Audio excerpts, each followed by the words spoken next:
guy's a superstar. He's famous. He's on the internet. You can see his face, just this much, but we've got his whole body.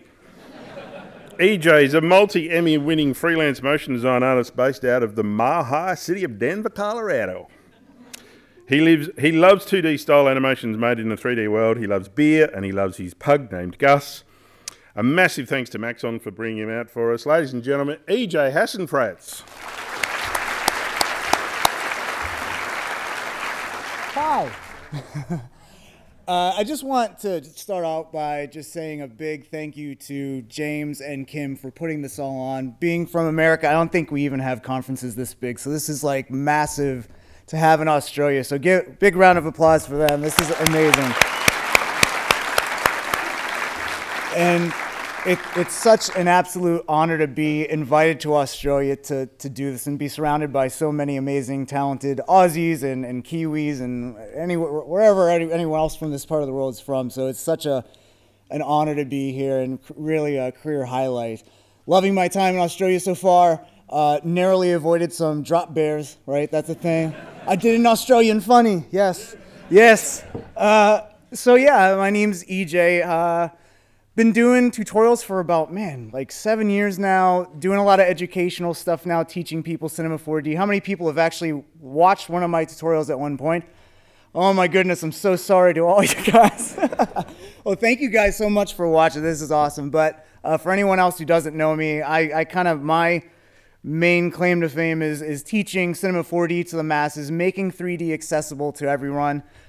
Just launched a big, massive 8-week course on schoolofmotion.com so anyone out there that really wants to get into Cinema 4D, wants to see what all the cool kids are doing, you know, I really highly recommend that. Been really proud of the work that has been done with that and just teaching so many new people that have never opened 3D before and kind of introducing the love and passion of 3D into a bunch of people that have never used it before. So what I'm going to be covering today is, any Phil Collins fans in the house? Woo! Yeah. So going to be talking about the brand new version of Cinema 4D. It's R20. James just mentioned it. How many people are actually on R20 right now? All right, so quite a few people. And I really think that R20 is like one of the biggest releases to Cinema 4D in a very, very long time.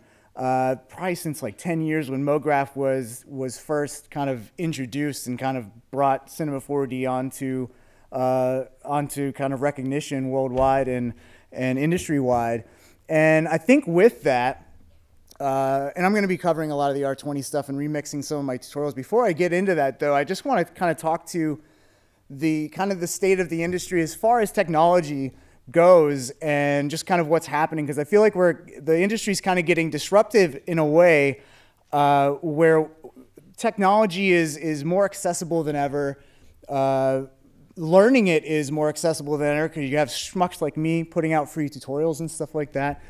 And it's kind of causing this upward pressure. So I just want to kind of talk about that, what's going on, and just how to stay positive and be in the right mindset to succeed with all of these changes that's happening in our industry. So yeah, so most of the people that are entering the industry now have not really gone to design school. And this is kind of like my bio of like, I didn't go to design school to learn animation or design or any of the fundamental stuff. So this is kind of like a greatest hits of all my mistakes. But how many people, I'm very interested, how many people are self-taught motion designers? Didn't go to design school for it, so a good chunk. On Twitter, I did a poll, and 80% of the people that at least follow me are all completely self-taught. And I think that's amazing. I think that the accessibility to software, to learning is really, really huge, that if you're interested in in motion design, you can easily access it. But with that comes some growing pains, right? We have a lot of people entering the industry, and the first thing that you learn is the software, right? Because that's the training that's most easily accessible. And with that, though, you're kind of using a lot of things as a crutch along the way. I know I did. Like, I wasn't good at design. I'm still getting a little bit better at design. But you lean on all these other things like software because it's the easiest thing to learn, as well as like tricks and, presets and stuff like that. So for example, you're not good at animation.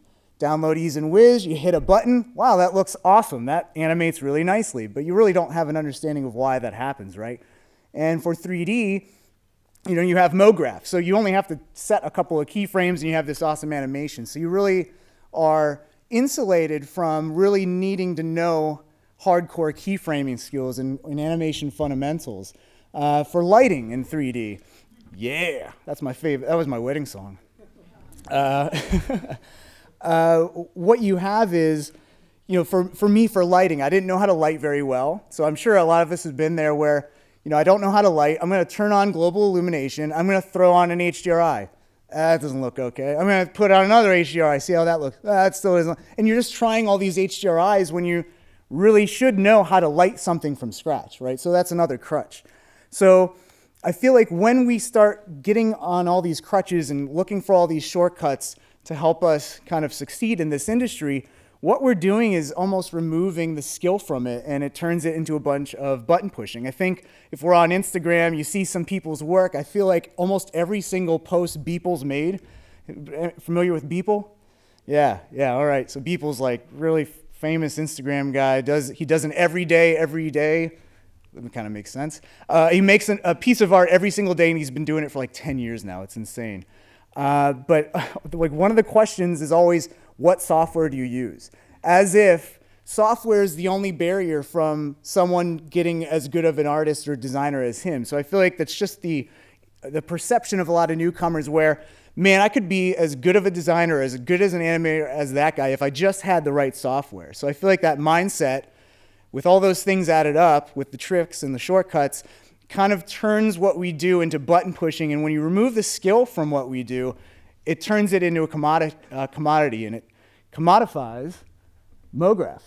I'm not going to lie, I watched the Queen movie right when I was doing this presentation. A lot of Queen references in here. Love Queen. So you have the commodification of MoGraph. That's a big word. Commodification of MoGraph, right? Where you have things like Fiverr popping up. And one thing that's been an odd, and since Adobe's not here, I'm going to talk about After Effects. Not in a good way. But we have these like kind of weird trends where the latest releases of After Effects, what's one of the biggest things? They're motion graphics templates. We're templatifying our workflow, and we're kind of taking the low-hanging fruit and kind of automating that. So that's why you do have things like Fiverr popping up and kind of cheapening some of the things that we used to make a lot of money on, right? Like I knew people in the 90s that probably charged $1,000 day rate to do color correction in Photoshop, right? Which is insane to think of that today, because you have Instagram and you have Facebook, and those apps on your phone, they do that all for free. It's all built in. It's all automatic. You throw in your little filter. There's a Melbourne filter. Actually, did you know that? Fun fact, pro tip. Yeah. And you just throw that on there, and it makes everything look good. So you're not charging $1,000 day rate to do color correction anymore. So you can't just focus on learning the software anymore, right? So what can you do at that point? You're not shutting down Fiverr, and you're not going to shut down After Effects from doing what they're doing. You're not going to stop technology advancing, just like Uber drivers can't help the fact that eventually they're going to be replaced by robots, right? So you just don't want to put yourself in the situation where you're fearful of losing whatever technological advantage you have by knowing the software and stuff like that. Because once you start to be fearful and you work with fear, that's just wrong. That's just bad, because fear and creativity do not match. So fear, this is a great quote, fear is the mortal enemy of creativity, innovation, and happiness, right? You can't work with fear always in the background, fear of losing some kind of advantage. You can't just learn the software. So what do you do at that point? See, another queen. So what you should be focusing on, if you do find yourself relying too much on tech, which is what I did, that's actually how I got into tutorials, is because I sucked at design. So I couldn't hang my hat on that. So I'm like, hey, I'll teach this stuff. You can't do it, teach it, right? That's what they say. So I taught it because I couldn't do it, trying to do it. So what you should be doing, though, is kind of have an honest conversation with yourself on, like, what are my shortcomings? Could I be a better animator? Could I be better at design? Could I be a better storyteller or something like that? Because you need to focus on those attributes that are hard to commodify. You can't commodify storytelling, can't commodify creativity. Your creative identity is unique to you. It's hard to commodify that, right? So focusing on those kind of skills, things that you can't learn by just watching a few YouTube tutorials, right? Like you're not learning design with a few YouTube tutorials. It's those things that are like career-long things that you can learn and learn new things all along the way, like Matisse and stuff. They were learning things at the age of 90 or however old they got before they passed. So I think that's going to be more important. I think once we focus on the ideas and the creativity, the industry as a whole will be a lot better for that rather than focusing on software. So let's talk about software and all the things that are going to put you out of jobs. No. So yeah, let's dance. I love David Bowie too. So what I have always aimed to do with all my tutorials is not to teach to a specific result. I'm not trying to teach you how to be Beeple or Ash Thorpe or G-Monk or anything like that. My goal has always been, as an educator, is to remove that technological barrier, because as creatives, as artists, we should be spending more time on the artistic side, the creative side, and refining our design and refining that side rather than spending all of our time Googling how to freaking do something, right? Like, how can I do this technical thing? You know, software is a tool. It should get out of our way and allow us to just create, right? So that's why I think Cinema 4D is widely beloved. That's why I love it. Without Maxon, I owe a lot of my career to them. I don't even know if I would be in 3D if it wasn't for Cinema 4D making it so accessible to me. But yeah, I think it's just such a huge thing. So today, boom, I'm going to be kind of showing you how technology has kind of been advancing in a way where what used to be really hard is now super easy to do with the new features in Cinema 4D R20, like fields, like volumes. So basically what I'm going to be doing is remixing some of my old tutorials, showing you how hard things used to be and how you can do those similar things with just a couple button clicks. Because again, back in the day, I was relying on my technical expertise to make up for the fact that I sucked at everything else. So we're going to be covering fields. C4D fields forever. And then we're going to pump up the volumes, dance with the volumes. And then if we have a little time, if James doesn't kick me off stage, we're going to have a little quick tips in the air tonight. My Phil Collins fans in the house. Yeah. All right. So there we go. So I'm going to show you basically how to trigger animation with effectors. And this is something that was previously not able to do so this is the old tutorial basically, where if you change the cloner to the fixed, and I'm moving too fast, and you adjust the time offset of a plane effector, basically all it's doing is as that effector passes through is offsetting that animation of that clone. But it's not actually triggering the animation, you're just kind of moving the effector, and the speed of the animation is completely controlled by how fast you're moving that effector through. So it's kind of triggering the animation, but not really. But with Cinema 4D R20, we actually have the ability to trigger honest-to-God animation using an effector so that it actually plays back at the normal speed of your animation. So I'm going to sit down. I'm going to go downstairs. All right, so here's just like a setup of my scene. We have this cloner that's just cloning this button, and this is like the animation. It's 20 seconds long, or not 20 seconds long, 20 frames long. And I'm just going to clone that. And basically when you clone something and you hit play, it's just going to play that animation. So to prevent that from happening, we're just going to go into the transform tab of our cloner, and to have the animation mode not just play it from the get-go, we're just going to change it to fixed. And you're going to notice, we're going to notice that now when we just click through our timeline, it's not playing at all. So it's waiting for some kind of input to edit and offset this animation. What we're going to use for that is a fancy schmancy effector. I'm just going to use a plane effector at this point. And if I go into the parameters, I'm just going to deselect the position. And the thing we're concerned with is this time offset. So using effectors, you can actually use an effector to move or offset the time of an animation of a clone. So I know in my timeline, if I go grab my timeline here, my animation's 20 frames long. And so if I have this plane effector offset everything 20 frames, you can see that actually just jumped ahead to the end of my animation. So now what I can do is start to introduce some fall off. So let me just grab a spherical field. And fields are basically the new fall-offs. And why they're so awesome is that you can use multiple fields or multiple fall-offs and basically stack them up as layers, use different blending modes just like in Photoshop or After Effects. And it's kind of a weird way to think of fall-offs now, but think of them as like black and white mats of influence. And you can combine them together using all these different blending modes.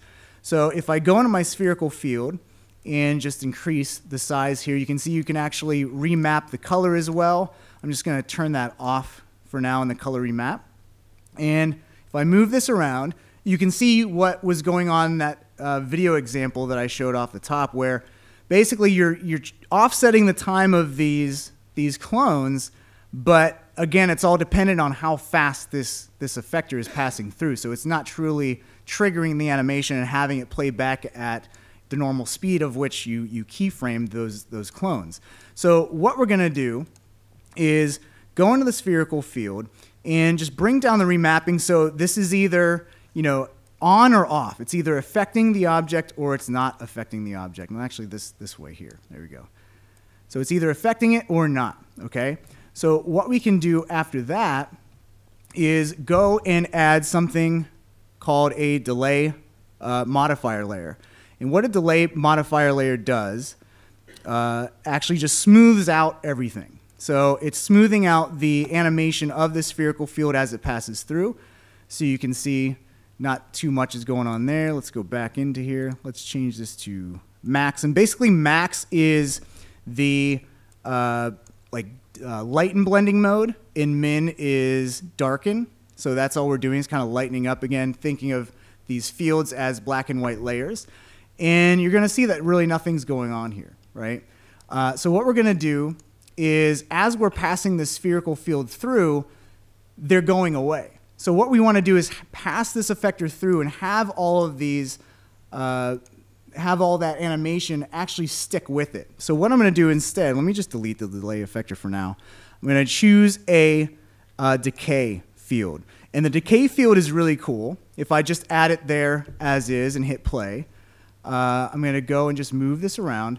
And you're going to see as I pass this through, it's triggering the animation, and then it's got this like cool little trail. And that's kind of the essence of the delay or the decay effect, is that it affects a clone, and then it slowly decays based on the decay strength. So right now it's set to maximum. If I crank up this effect strength all the way to 100 and then move this around, you'll see that when I pass this through, it's actually going to keep those clones fully affected, right? So this is really cool in that you can actually paint on the influence of effector and have it stay that way. So you're going to notice that when I apply this animation, it's very quick. It just kind of snaps to the end frame of the animation. So that's where we're going to smooth everything out using a delay effector here. Set to smooth. And I'm just going to bring the strength to say like 70. And now if I move this around, let's go to frame 0 first. Let me trigger this animation. You're going to see now I can actually trigger the animation. And it's not dependent on the speed in which that I'm passing this effector through, but it's actually triggering it, which is super, super cool and something I've been trying to figure out forever. But using the decay effector with the delay effector allows that to be possible. So you can do a lot of really cool effects with this. You can have this trigger PSR animation, PLA, point level animation, stuff like that. So this is just such a cool thing to be able to create complex animations very, very easily using fields. So one other thing that's really, really cool is what's called a freeze layer. And what a freeze layer does, if I have my same spherical field, here's these buttons, right? And they're not animating at this point. But let's go in, let's have this time offset here. Let's just make sure that's time offsetted. Boom, vector. So a frame offset, a time offset of 20. Okay, so then it should play when we pass this through. But one thing that's really awesome is, again, the freeze layer. If I go into the modifier layer where I had my decay and my delay, here's the freeze layer. And freeze layer can do a whole bunch of different things, but one thing that it does really, really well is grow on the effect of an effector. Okay, so right now, if I pass this spherical field through, basically it's just going to not do anything because it's frozen. But if I grow this effect, let's go back here and got my plane. Let's delete the freeze. And what you can see now is basically all this is doing is just rotating and scaling up these clones, right? So let's grab this freeze layer again and change the mode to grow. And you can see that something just kind of moved right there. And what this is in effect doing is growing on the effect. You can see that those things just kind of flipped. And basically what the grow mode does is searches a radius area for other clones in the area. And if a clone is close enough, it'll grow that effect of the effector throughout the entirety of your cloner. So right now the radius is really low. So let's crank this up to about like 230. So 230 centimeters, and I'll hit play. Check that out. I didn't even move anything, and it just animated and cascaded and animated all those clones across, which is super, super cool. So what I can do now is kind of slow down that effect if I wanted to, because this effect strength basically controls how fast the growth of that freeze layer effect is kind of growing across the entirety of your cloner. So if I change this to say 40% and hit play, now you can see it's kind of growing on slowly. And I can move this spherical field around and maybe go down here, and then it will now kind of take off from there as well. So what I can do is, this is going all wacky, let me stop. So what we can do is combine different fields. So that's kind of the benefit of having these fields as separate objects, as you can see here. I'll just add another spherical field. And again, we can use this as, we can use blending mode. So max, again, is the light and blending mode. It's basically just going to mix this spherical field together with the one underneath. Let's make this a little bit bigger. So I have one spherical field in the top right. I can move this other one in the bottom left. And they should both, if I go back to my plane, change the freeze mode to max as well, just so it mixes everything together, and hit play. Now you have cascading coming from both of those effectors, which is really cool. And then they meet in the middle, and voila. So you can see how the freeze layer works. Let's take the freeze layer and apply it to trigger the actual growth of the animation. So again, here is my freeze layer, and here's my spherical field right here. And let's just hit play. And you can see the buttons kind of animating and triggering up. And again, this is going way too fast. So that's where we introduce another delay effector to smooth out and kind of slow everything down. Okay? So I'll just turn that on. And now if I crank up the effect strength to say 76, you can see that it's animating, or it's growing much slower, but it's playing back that animation effect at real speed, at the real time keyframe speed. So this is just such a cool way to be able to automate animation and grow animation across a sea of clones if you want to, without any keyframes whatsoever. So you see nothing's happening. I'll just move the spherical field in, touch that one, and then it will slowly grow as the influence of that growth affects and triggers the animation on all the other clones. And I can go bring this to the other side here and trigger all these, and then it'll also grow out. It's almost like it bleeds out the effect strength across the rest of the clones. So this is such a super cool thing that I think is going to be very, very powerful, and hopefully see a lot of people using freeze layers and fields like this to grow on all different kinds of effects, and maybe even some organic stuff as well. All right, so fields kind of unifies how you can affect a lot of things. One of those things being materials. So hopefully this works. Is it playing? No, it's not going to play. Oh, there we go. So I can use like a fall off to control how a material is applied to an object, which is super, super cool, and have effects like this. You can even have a field control where a deformer is also taking effect on your object as well.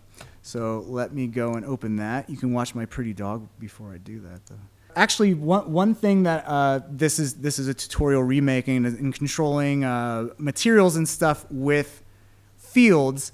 One thing that I always wanted to have was a transparency effector kind of thing, where you can affect the opacity of some objects or clones or text or whatever using a fall off. So here I have a linear field, and it's just passing through my object here. And what I'm going to do is a new feature to R20 is we can use fields to color remap based on either a color. So you can see I'm changing this to a pretty pink color based on whatever color you choose here. So basically whatever the linear field's not affecting is going to be its color that's derived from, say, the fracture object. You can see the colors right here. You can change that. And then it's just going to fade to whatever color you have defined here in that actual linear field. One thing you can do is actually remap this to a gradient, and now you have control over both colors without having to go into a fracture object and change a color here and then change the color back in the linear field. You can actually change it all right here, which is really, really cool. Let me just change the color here to demonstrate. There we go. So I have blue fading to black. But if I change this, let me just undo that, to black and white, basically what I can do is use this as a matte or an alpha if I apply this to a material. So here I have an alpha channel.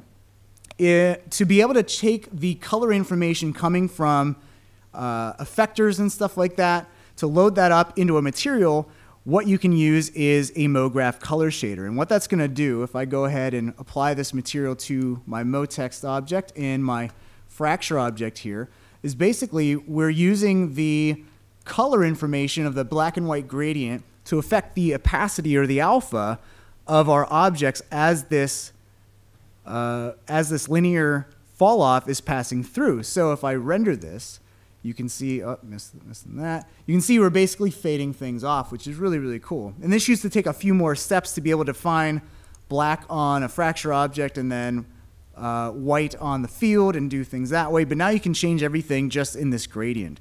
So that's one way to affect the materials of clones, but we can go one step even further and affect the clones or the opacity of, say, this little ghost guy, right? So let's just say I want to fade out this ghost body from here to here. So let's just go ahead and here's the ghost material.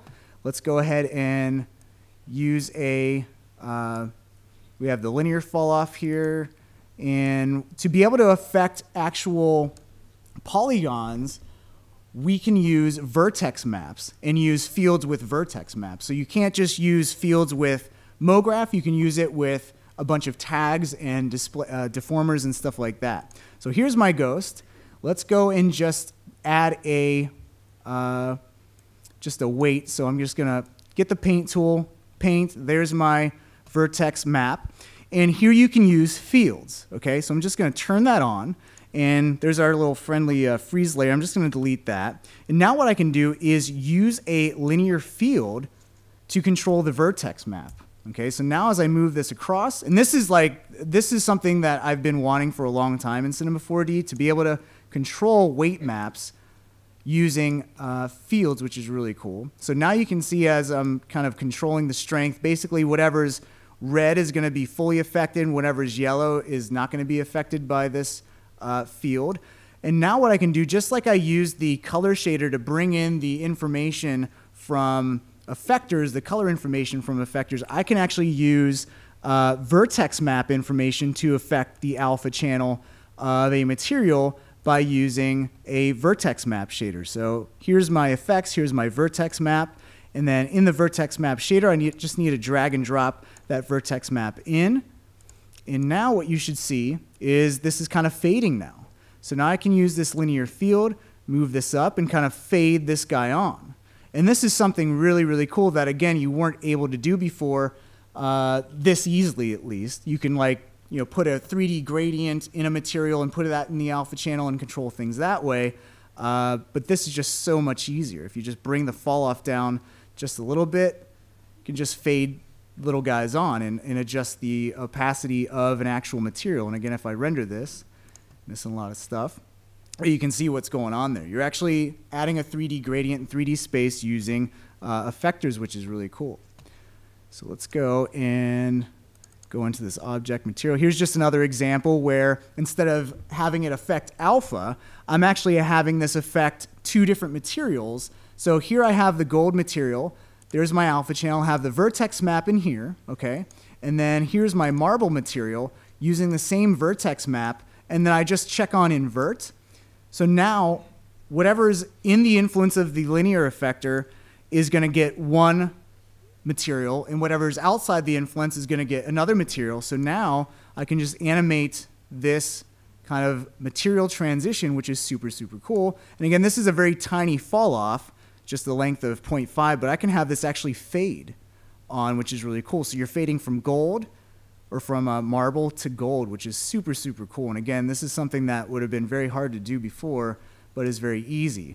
And again, you are not just stopping there with just having fields affect vertex maps, but you can have it also determine where say a displacer or a deformer's fall off is. So I'll take that same linear field, drag and drop it in here, and you can see that now not only is the linear field determining where the gold texture is wiping on from, but where the gold texture is also where the displacement's happening as well. So I can go in here and just crank up the height of this displacement, and that nailed it right there. That's rendering that. So just super cool stuff. Fields really, truly unifies a lot of things in Cinema 4D to get really complex looking effect. Like if you wanted some really cool organic growth, have this go into your displacer, maybe have the noise that's in here, maybe have it animate a little bit or something like that. So you have something, that's way too fast.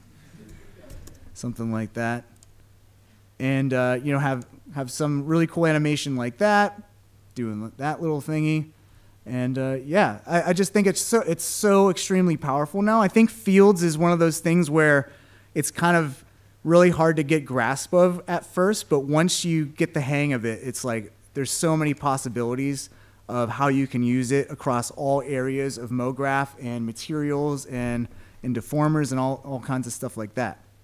Okay, so using fields as well and volumes is something that I think is totally game-changing as far as if you want to get into 3D but you're not very good at modeling it all. So this is like an old tutorial of mine showing how to do like wax type.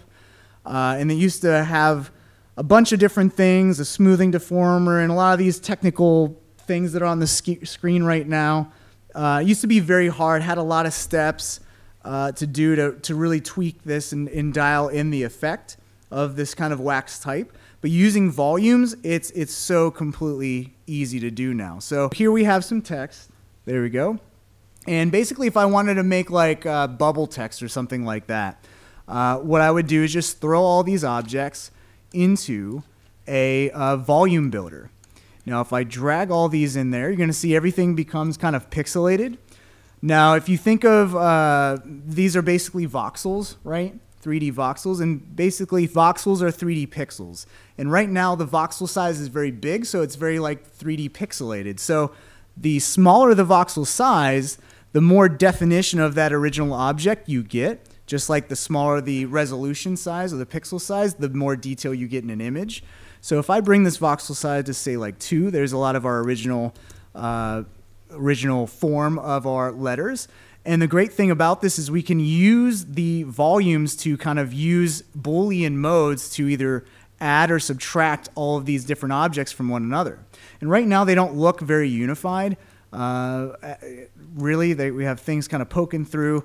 But we have these really cool modifiers in the volume builder, like a smooth layer that smooths everything out. And immediately you get this really cool kind of oozy, kind of blobby effect.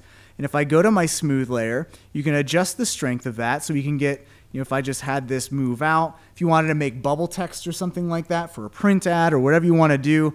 Oh no, I don't have the font, so that's going to look like that now. No fonts. We'll go, yeah, Helvetica's fine. So what we can do is adjust the voxel distance. So think of, one of the giveaways is the filter type is Gaussian. So think of like Gaussian blur in Photoshop or After Effects. Basically, this is just, instead of blurring pixels, you're blurring the voxels, right? So that's why we get this really nice, smooth kind of thing going on, right? So at this point, we really don't have any geometry or anything like that, because it's just 3D voxels, and that doesn't have any form or anything like that. So what we're going to need to do with the volume builder is use the volume mesher. And when we make the volume builder a child of the volume mesher, we now have 3D geometry, okay? So now we actually have a mesh. As you can see right there, we actually have some geometry there. And say if we wanted to add some like little drips or something like that, how I did that was to just bring in like some capsule objects, just kind of strategically place them on the text. And you're going to notice that this isn't actually in the volume mesher or anything like that. So to add an object to the volume, I just need to drag and drop, make it a child of the volume builder. And now you can see it's kind of added there. And I can just go ahead and duplicate this many times. And this is automatically going to be added to my volume builder list. And again, I can blur this out if I want to. One thing to note is that, again, just like fields, this is a layer system, so think of the smooth layer as an adjustment layer. So anything above it, like these capsules, won't be smoothed out.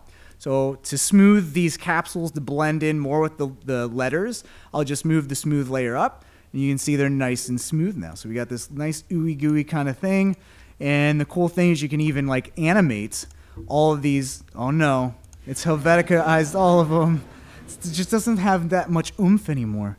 But you can basically, if you want to animate drips, just animate the size and the position of these little capsules, and there you go. You don't need real flow. I mean, this isn't like, you know, amazingly an amazing liquid simulation, but for drips, this is something that you would probably need to do in X particles or something like that. And you don't need to do that. You can if you want. But I like it this way. It's just, you just keyframe some capsules, and there you go. You can really art direct this, unlike X particles where you really have to dial in a lot of settings to get the type of look that you want. So then at that point, you know, place a material on that. We got some really nice ooze. But what if we wanted to animate this revealing on? Well, this is where, again, fields come into play. And again, fields you can use for so many different things. They're so stinking powerful. And I feel like it's going to take years for artists to get their hands on fields to really explore everything they can do. So let's just go ahead and let's add a field. So let's use a linear field. There's my linear field. Let's have it face in the positive Y. And we can actually use this as like a 3D kind of Boolean as well. So I'll just add this to the volume builder. You're going to see it just shows up as a box. So if I click on this linear field, I'm going to say creation space, just use the objects. And let's use this as a subtract mode. So I'm going to subtract away from here. And you're going to see that this looks really janky. One reason why that looks like that is because dang Helvetica. But let me move this below the smooth layer. One thing that's weird about voxels is that to kind of save calculation time, there's only, you know, the mesh that's being created, the voxels that's being created, the volume only goes a few voxels deep, and you can see the interior voxel range right there. So basically, it's only a wall of voxels about 2 thick on each.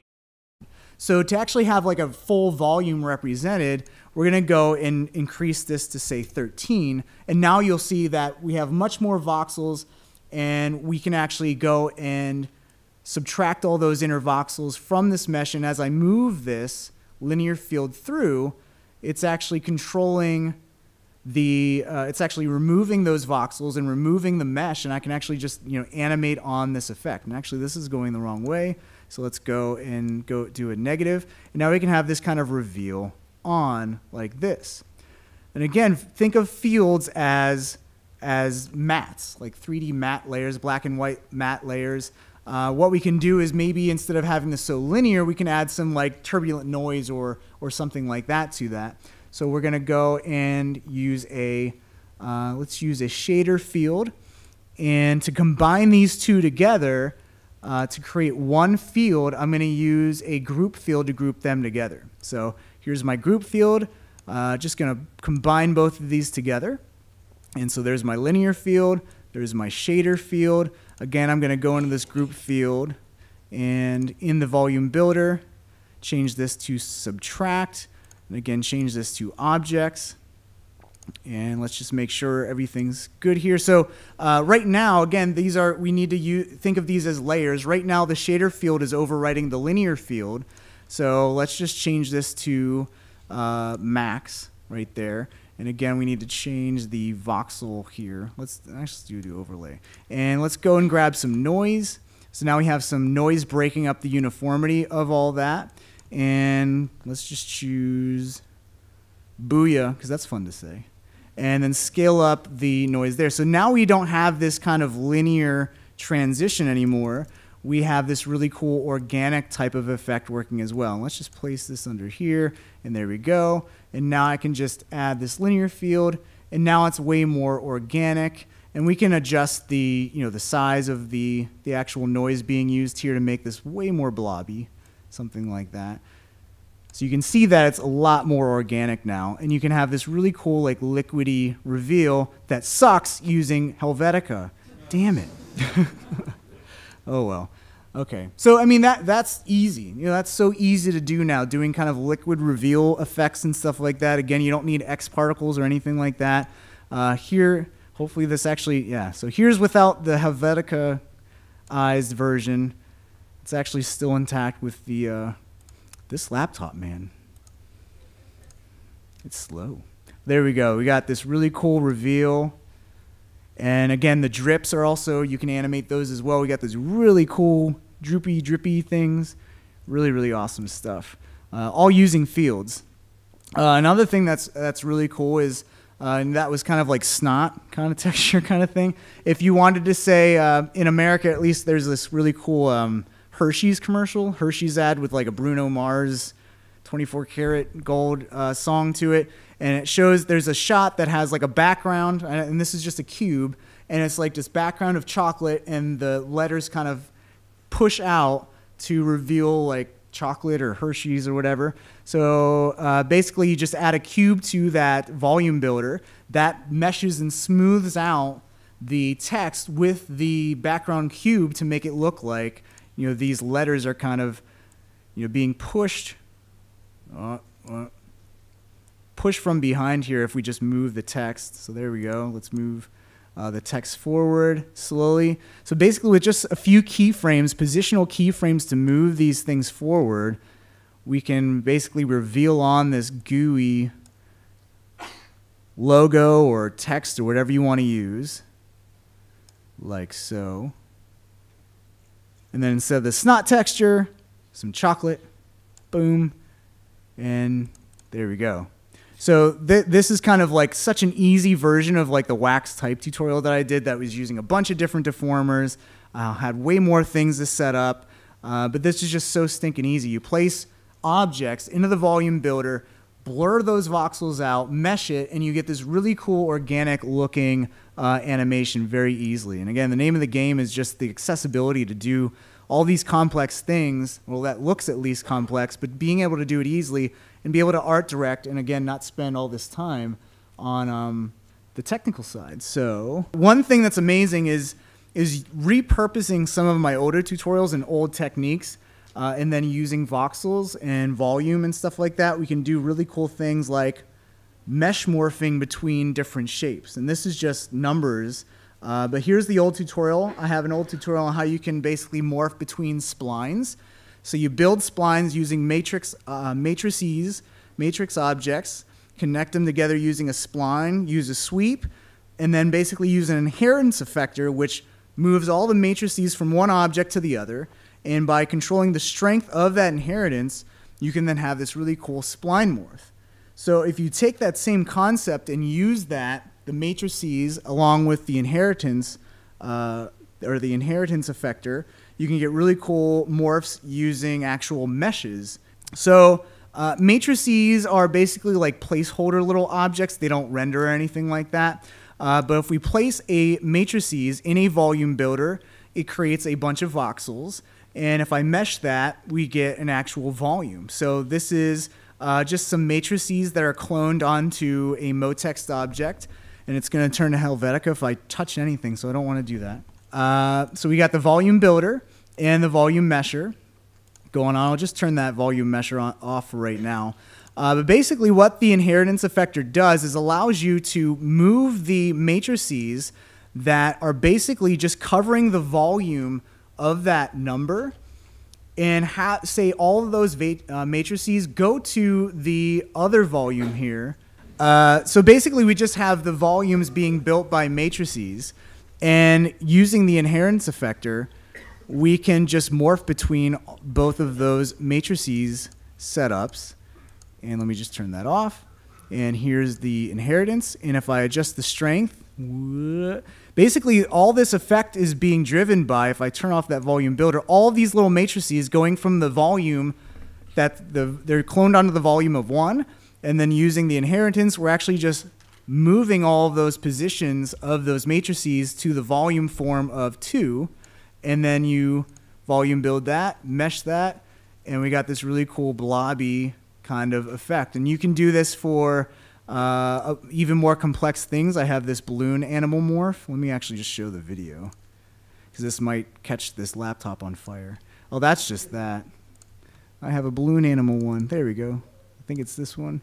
So there's like a elephant balloon animal, and then it morphs to the doggy balloon animal. So you can get way more complex shapes, move them in different positions, really have this really cool organic kind of blobby thing. And again, like this is something you could do with X particles if you really wanted to do it, but this is just so much easier, and it's all built in to Cinema 4D. All right, so here's my final tutorial remix about how I created this little melting kind of look. And how it was done in the past was you'd use a jiggle deformer and use dreaded vertex maps and pose morphs and all this kind of technical kind of things to be able to create this little melting kind of action. And you can see I'm drawing on these little weight vertex maps and adjusting the length of those little drips by animating pose morphs. So you can see how this is just really kind of complicated, and it's pretty incredible how much easier this is to do inside of Cinema 4D R20, where we can actually use fall-offs and multiple fall-offs to be able to control our jiggle deformer dripping. All right, so here we are in R20, and here's my little lollipop. There's my jiggle deformer. And the main reason why I use vertex maps in the old tutorial was I wanted to be able to get multiple drips.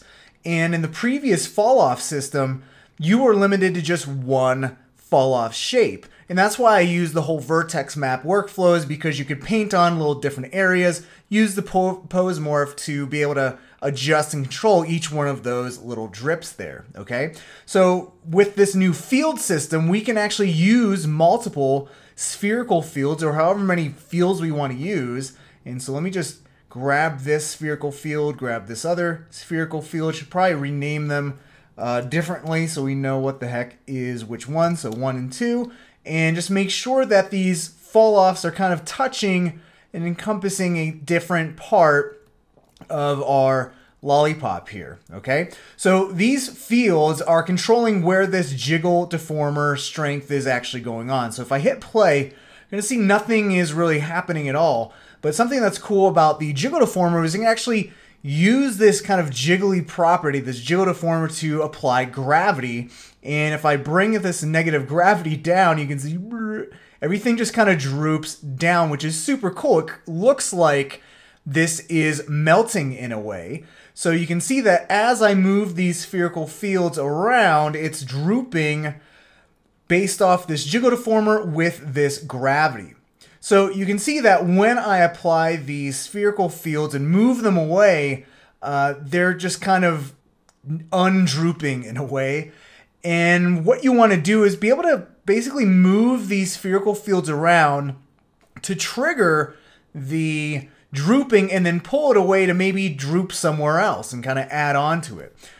So what we can do is utilize some other additions to the R20 kind of fall off field system, and that is by using something like a delay field, a modifier layer, which is basically like your delay delay effector where you can kind of smooth things out. So I can bring up the strength of that smoothness so things kind of slow down and they're not so sudden. So you can kind of see the difference between no delay, so things just kind of just fall like that, where if I activate the delay with a very high effect strength of this smoothing aspect, you can see now I'm kind of putting the spherical field and it's just slowing all of that jigodeformer gravity down. So now it looks a lot more like some melting. Now, when I pull this jigodeformer field away, you're going to see that now it actually stops and it actually tries to go back to its original state. So another cool feature with the new fall-off system is we have the delay, but we also have a decay, which allows you to kind of apply an effector's strength or a deformer's strength to an object and have it remain that way. So basically when I add this decay, and if I bring this effect strength up to 100%, watch what happens now. Where if I go and here's my spherical field, let's just go to frame 0 again. You can see as I move that and then pull it away, it's still going to continue to droop, okay? Which is really cool because previously, if I again turn that off, you can see that as I have that drooping, that spherical field is over that part, it's gonna then just kind of retreat back in because that spherical field is no longer affecting it. But using this decay, this will then apply that little jiggle melt and it will kind of remain and actually continue on. Now you can play around with like the different layering of each of these effects. So maybe we have the delay happening first to smooth everything out and then the decay. So when I move this away, it actually slows it down quite a bit to where it kind of comes to a stop. So something like that maybe bring this smooth strength all the way up, and you can see we have this little drooping, and then as I pull it away, it kind of stops, or it will eventually come to a stop. So I can trigger these little droops wherever I want, and I can actually animate just a single one of these spherical fields and kind of control where this melting is happening. Again, all of this is the speed and all that stuff can be controlled by adjusting the smoothness of this delay as it's smoothing out the effects of the spherical fields and the in turn the strength of the jigodeformer. And I can also maybe increase the gravity strength as well. So we have this drooping a lot more with more strength, with more droopiness, the official term. But you can see that this is really, really cool. We have a lot more control using multiple fields, and this is a lot easier setup than the setup that I had previously, which I did in a Cinema 4D version maybe 3 or 4 years ago, where we had to get in the nitty-gritty and get into some vertex maps kind of thing. So hopefully this gives you a really good idea as to the tool set that is added to Cinema 4D R20 and how it kind of opens up the possibilities of what you can do. And again, the theme is not being bogged down by having to learn the technical aspects of things, that you can just go ahead and create whatever's in your mind. You stay in your artist lane, and you don't have to be a technician or a programmer or anything like that to make really pretty looking things. So just to wrap up my presentation and kind of piggyback on my little intro speech, is to again focus not on the technical aspects of the software, but just on your own shortcomings. If you're lacking in a certain fundamental area like animation or design or color or whatever it is, if you always maintain a growth mindset, which is in the mindset of every single day, every single project you work on is an opportunity to learn, get better, and grow, and learn by failure, because failure is the most important kind of learning tool. Failing forward or failing upwards, just growing off of all of those failures, learning from them is so important. And again, focusing on the skills with the staying power, not on the technical skills that some robot or Fiverr or some preset can kind of take your job, kind of like that. So I just want to now leave you with just a couple quotes that really, I think, help drive what I'm trying to say here home. One is from Chris Do. If you don't know about Chris Do, you should. He's amazing. He is one of the only people out there that is really creating a lot of awesome content for creatives, as far as creatives in business, and how you should conduct yourself, how you should sell your skills, because what you have is an awesome set of skills. And if you don't market yourself right, if you don't price yourself right, that kind of devalues what we do. So valuing what you do starts and ends with you when you're pitching to a client, right? So Chris Do has some amazing words of advice. High value content always beats high production or high value production. So what does that mean? Well, to me, it means that, high value content, the actual product itself, your ideas that you're bringing to the table, your creativity is always going to beat high production value. And I kind of equate high production value as like being very technically savvy and just really putting on the finishing touches and stuff like that. Because the problem is that if you have this high value production, you have these amazing technical skills or finishing power, or even just amazing design skills. If it can't tell a story, if it has no value to a client, what's the point? How can you sell those skills to anyone else? Okay. Another one is from my buddy David Arieff. He does some Octane tutorials for my website at iDesign.com, and his quote was really great. Because I feel like he's in that mindset now where he's actually very strong technically and very good with the storytelling aspect, dealing with clients and trying to, communicate the client's story or just pitching a good story to a client and then being able to execute that vision for that client through some kind of visual narrative, some kind of visual story. And his quote was, "Story is the foundation that provides meaning," right? Because, and again, I'm going to harken back to all these Instagram copycats that are out there.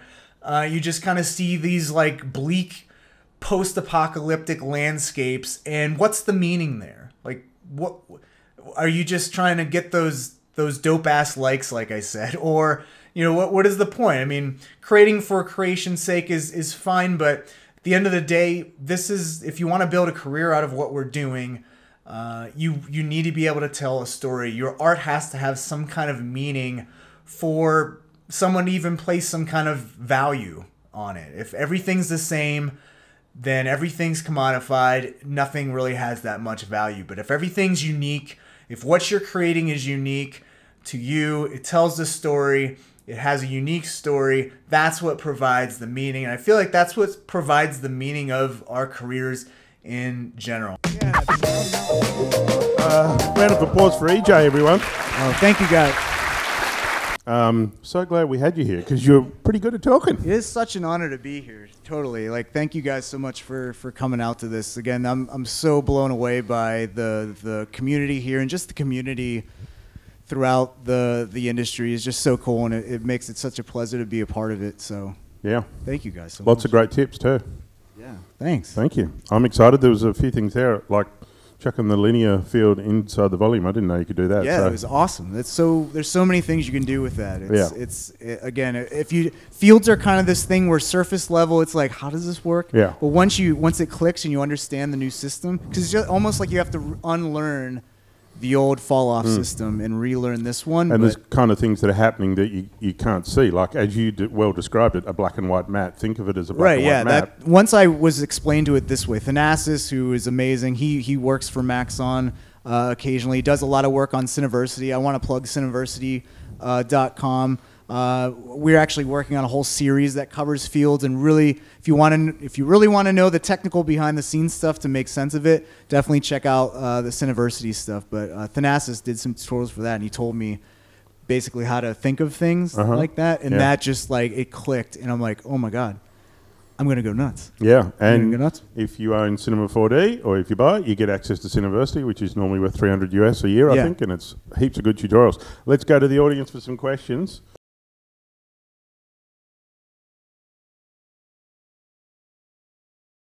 it's like what they say, where be the change you want to see in the world. So if everyone adopts that same mindset, and that's how everyone proceeds, and if you're a big studio or you're a small studio, you approach the art that way, and approach I mean, there's so many things that could really be improved in our industry, like pitching and free pitches and all that stuff. Like that's a huge problem, because you have these big studios that can afford it, which is great. But then when that's the expectation, that hurts the small studios that can't afford these free pitches and stuff like that. So it's a really weird industry to be a part of. And like, my wife is a special needs teacher, and I feel like all of the industries, not just ours, that really thrive off passion and that emotion, that you absolutely love what you're doing. You have an extreme passion. My wife has an extreme passion to impact young children's lives that have autism and stuff like that, and they get paid shit,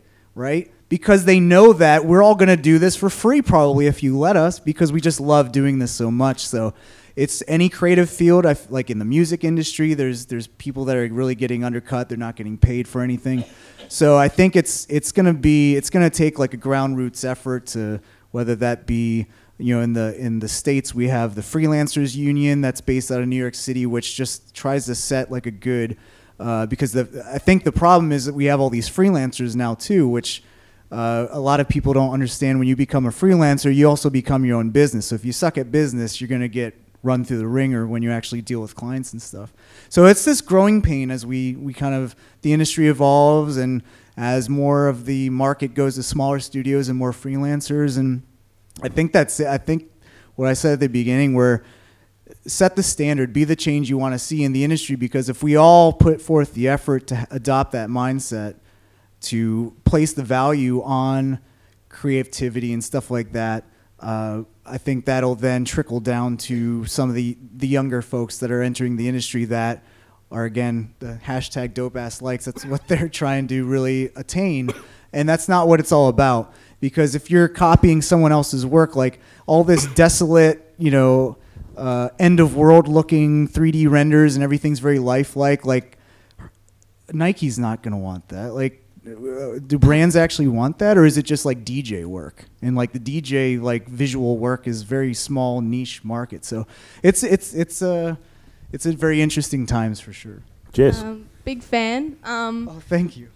Just wondering, is this your full-time job, or do you also do like studio or freelance stuff on the side, or have you done that in the past before you've gone so big now? Yeah, I've only found out about you like 2 years ago, and you must be going really well. Well, amazing work you guys did. I'm a huge fan of that what you guys did for the idents. Yeah.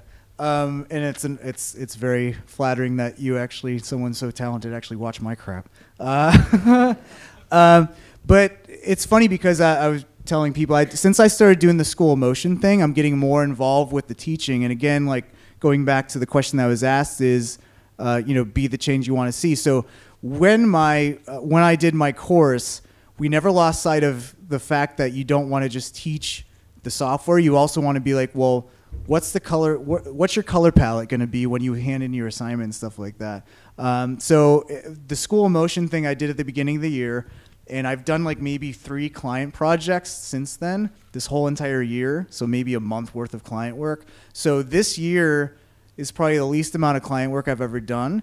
But in the past, it's been a majority client work. But I've always, I've found the teaching has been so rewarding to have students that don't know any 3D at all, or even any design or animation skills, and to kind of help guide them and develop those other skills, not just the software skills.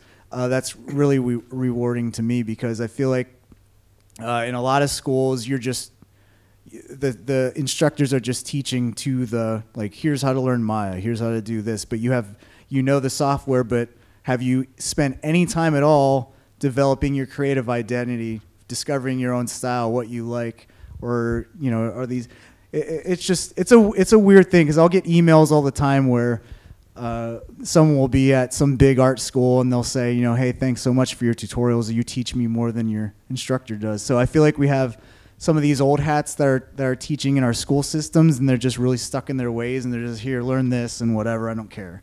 I feel like to really change the industry, we have to all be passionate about what we're doing, what the standard that we're setting. That was a very. I'm giving really long-winded answers when your answer was just like, "Are you doing more client work?" No, I'm not. It's great.